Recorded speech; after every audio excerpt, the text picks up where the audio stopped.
BTC जानायनि आगोलनि खोथाखौ आं बुङा BTC जानायनि उनावबो दुमका जिल्लानिफ्राय फैदों सावताल आदिबासिफोर बिहारनिफ्राय फैदों बिहारिफोर वेस्ट बेंगलनिफ्राय फैदों बाङालिफोर नेपाल दार्जिलिं सिक्किमनिफ्राय फैदों नेपालिफोर गुबुन गुबुन हारिफोर जोंनि बर'फोरनि जायगायाव ट्राइबेल टाइटेल मोनालासिनो हा दखल खालामनानै हाग्रा सिफायनानै गामि बानायनानै थाफैनाय दङ।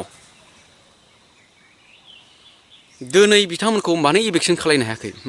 दिनै बिथांमोना मा सोरबा हिमन्त बिश्व शर्मानि हायाव थादों नामा? दिनै बिथांमोना सोरबा EM रन्जित फेरेंगानि हायाव थादों नामा? सोरबा प्रमद बर'नि हायाव थादों नामा? जियानो जादोला आं बेखौ बुंगोन दा जिथु जोंनि मानगोनां EM रन्जित बिथांनि न'आ जि जायगायाव बिथांनि गामिया जि जायगायाव बे हायाबो मोनसे समाव फरेस्ट लेन्डमोन। बर'नि जारिमिनखौ मोजां मोनग्रा बड' हिस्ट्रिखौ नायगिरि नोंथांमोन साफ्रोमनिसिमबो गुड मर्निं। मैयानि दिनाव जिथु बर' गामि इभिक्सन खालामदों बिनि फारसे आं फंनैसो दिनै बुंनो थाखाय बे कन्टेन्टखौ लाबोबाय। नोंथांमोना भिडिअखौ जोबजासिम नायगोन। मैयानि दिनाव जिथु बर' गामिखौ इभिक्सन खालायबाय बेखौ जों ससियेल मिडियायाव बयबो नुखाबाय आरो बे ओनसोलखौ जि गामिफोरा बा होखारजादों इभिक्सन खालायजादों बियो जाबाय फरेस्ट लेन्ड होननानै बुंदों आरो बेयाव गिर्जा न'फोरखौबो सिफायनाय दिन्थिदों। बेयाव आं गिर्जा न' सिफायनायखौ लानानै आं बाथ्रा बुङा, धोरोमनि खोथाखौ लानानै आं बाथ्रा बुङा। बेयाव जिथु हा आरो बर'फ्रा जिथु हाखौ बेयाव दखल खालायनानै बा हादान सिफायनानै न' लुनानै गामि बानायनानै रायजो जादोंमोन आं बिनि फारसेसो गुसुङै बुंगोन। जोंनि BTRनि मानगोनां EM फेरेंगा बा रन्जित बिथाङा बर्तमान जोंनि BTCनि बा BTRनि फरेस्ट डिपार्टमेन्टनि सासे मिनिस्टार। मैयानि दिनाव जिथु इभिक्सन खालायदों आरो बेखौ इभिक्सन खालायनाया रन्जितआ खालामनाय जादों। जिहेतु JCBजों बा बलडुजारजों नाख्रुबनाय जादों बेखौ रन्जितआ खालामदों। दिनै आं बेखौसो बुंनो लुगैदों बर'फ्रा ट्राइबेल होननानै सोंखारि जायो। ब्रिटिशफोरा जोंखौ ट्राइबेल होननानै मुं होनानै गालांदों। जोंनो ट्राइबेल होननानै ट्राइबेल टाइटेलखौ जोंनो होलांदों। दिनै बर'फ्रा जुदि इभिक्सन खालायजायोब्ला जों ट्राइबेल टाइटेलखौ मोननायनि जोंहा जेबो मुलाम्फा जायाखै। मानगोनां रन्जित बा EM बिथाङा सासे हारिनि थाखाय NDFB आफादाव थांदोंमोनब्ला NDFBSआव बिथाङा 7-8 बोसोर गुबुन रायजोआव गुबुन हादोराव गुबुननि फरेस्ट लेन्डआव 7-8 बोसोर थाना फैनाय मानसि। बेयाव थानाय समाव बिथाङा 7-8 बोसोरनि जिथु हाग्रा गेजेराव अरनबारियाव गुबुननि जायगायाव हाग्राखौ दाननानै जिथु केम्प बानायना थादोंमोन बेयाव बिथांनाव मा फिलिंस फैयोमोन बेखौ बिथाङासो मिथिसिगौ। जियानो जादोला आं बेखौ बुंगोन दा जिथु जोंनि मानगोनां EM रन्जित बिथांनि न'आ जि जायगायाव बिथांनि गामिया जि जायगायाव बे हायाबो मोनसे समाव फरेस्ट लेन्डमोन। फरेस्ट लेन्डमोन, फरेस्टनिमोन, हाग्राबारिमोन, अरनबारिमोन बेबो। दिनै बिथाङा बर'नि गोदान गामिखौ इभिक्सन खालायनो हादों अब्ला बिथांनियाव मा हारिनि सेन्टिमेन्ट दङ बेखौ रायजो राजाफोरा दिनै नुबाय। बर' गामिखौल' इभिक्सन खालायनायखौ जों नुबाय थादों। 2022 मायथाइयाव थांनाय 2022 मायथाइयाव खननै इभिक्सन खालायदों बे बर'नि BTRनि बाहाराव बा BTCनि बाहाराव। एबाराव जों नुबाय BTCनि सिङावनो BTRनि आन्दारावनो जाबाय। अब्लाथ' बे जोबोर लासिंसिं बा दुखुनांथावना नङा होमबा? जों ट्राइबेल टाइटेलखौ मोननाय हिसाबै जोंनि अधिकारा ओरैबायदि, जोंनि मोन्थाया ओरैबायदि, दिनै जों बे गामिया बे जायगायाव बे एरियायाव जोङो गामि बानायना दङ। बेयाव माइबो जाला, दैनि सुबिदा गैला, मैगं थाइगं जेबो जाला। अब्ला जों बे हाखौ जों नागारनायनि जोंहा मोन्थाय दङ आरो गुबुन जायगा नागिरनायनि जोंहा मोन्थाय दङ। हाग्रा बारियानो जा मा बारियानो जा जोंहा मोन्थाय दङ। जेरावनोखि आबाद जागोन बेयाव जों थांनानै जों आबाद मावना जानो थाखाय जों बेयाव न' लुहैनो हायो, गामि बानायहैनो हायो। बे मोन्थाया दङ ट्राइबेल एबा जों। दिनै जों ट्राइबेल जानानै बे मोन्थाया गैयाब्ला जोंहा ट्राइबेलनि टाइटेलखौ मोननायनि जोंहा जेबो मुलाम्फा जायाखै आरो जोबोर लासिंसिं बाथ्रा। जियानो जादोला BTC जानायनि उनावबो, BTC जानायनि आगोलनि खोथाखौ आं बुङा, BTC जानायनि उनावबो दुमका जिल्लानिफ्राय फैदों सावथाल आदिबासिफोर, बिहारनिफ्राय फैदों बिहारिफोर, वेस्ट बेंगलनिफ्राय फैदों बाङालिफोर, नेपाल, दार्जिलिं, सिक्किमनिफ्राय फैदों नेपालिफोर, गुबुन गुबुन हारिफोर जोंनि बर'फोरनि जायगायाव ट्राइबेल टाइटेल मोनालासिनो हा दखल खालामनानै हाग्रा सिफायनानै गामि बानायनानै थाफैनाय दङ। दिनै बिथांमोनखौ मानो इभिक्सन खालायनो हायाखै? दिनै बिथांमोना मा सोरबा हिमन्त बिश्व शर्मानि हायाव थादों नामा? दिनै बिथांमोना सोरबा रन्जित फेरेंगानि हायाव थादों नामा? सोरबा प्रमद बर'नि हायाव थादों नामा? बिथांमोनाबो फरेस्ट लेण्डआव थादों। अब्ला दिनै बिथांमोनखौ मानो इभिक्सन खालायाखै? आरो बर' गामिखौल' मानो इभिक्सन खालामबाय थादों? बे बर' हारिनि थाखाय जोबोर लासिंसिंनि बाथ्रा आरो बियो सिदा सिदा बर' हारिखौ नासयनाय खोथा।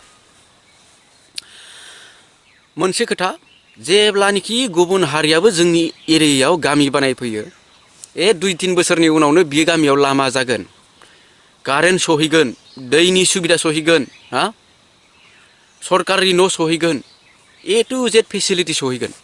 जोंनि बर' गामि जानायखौ नाय, 20 बोसोर बारलांबाय, 30 बोसोर बारलांबाय, जेबो सरकारनिफ्राय सुबिदा गैया। न' गांसे मोनजेना रावबो।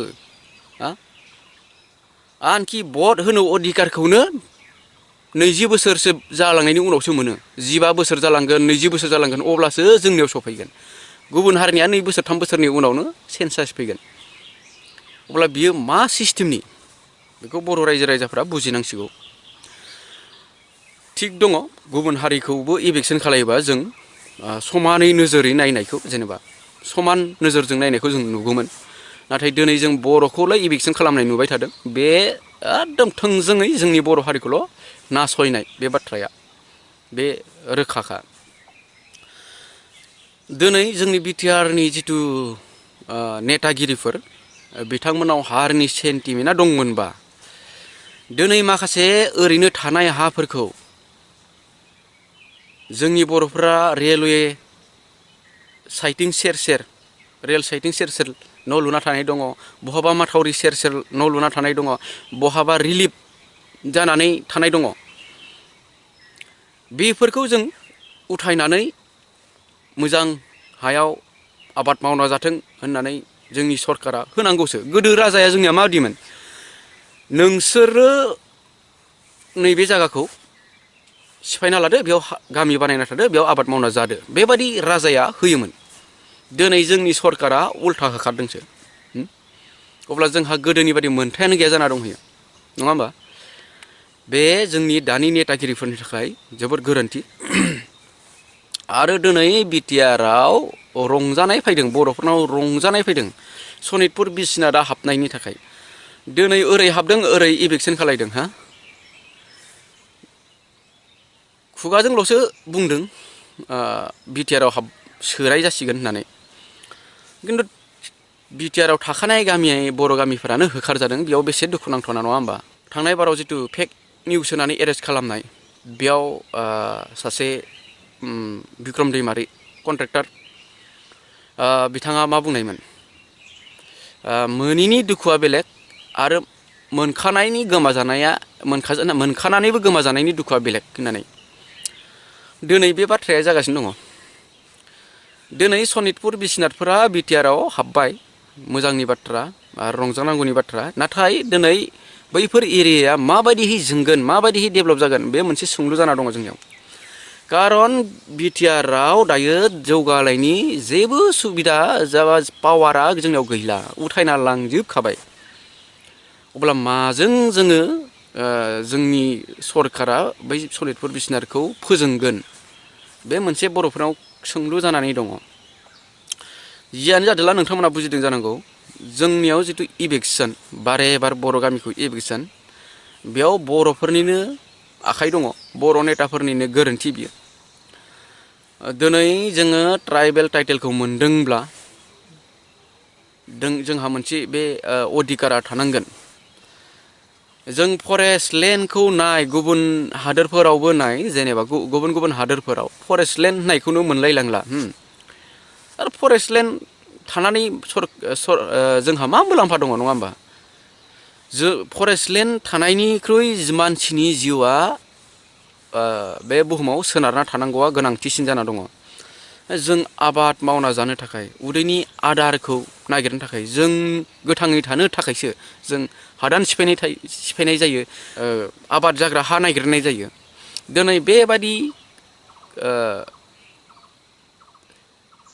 बर'फ्रा बेबादि नागिरनो थांनायाव बेबादि खाबु लानायाव बेबादि चान्स लानायाव बर'फ्रा उल्था होखारजायोब्ला बे बर' हारिनि थाखाय जोबोर लासिंसिंनि बाथ्रा आरो बर'आ ट्राइबेल टाइटेलखौ मोननायनि जोंहा जेबो मुलाम्फा जायाखै दिनै गुबुन हारिया जोंनियाव हाबफै गामि जादों लगे लगेनो भट सेन्सास लगे लगेनो कारेन्ट लगे लगेनो गामि लगे लगेनो सरकारि न' लगे लगेनो दै गासै सुबिदा सहैगासिनो दङ जोंनि मेगन देखायाव एभिडेन्स नांगौब्ला जों रोखा रोखा होगोन बेबायदि खिन्थु जोंनि मेगन देखायावनो एभिडेन्स होयै जोंनि देखायावनो जोंनि बर' गामिफोरखौ बर'फोरखौ अयथासार खालामबाय थादों बे बर' हारिनि थाखाय जोबोद दुखुनांथावना जियानो जा बर'फोरा मोनसे खोथा BJPनिफ्राय जानगाराव थानाया जोबोर गोनांथि खारन गिलु बालु सिंहनि महर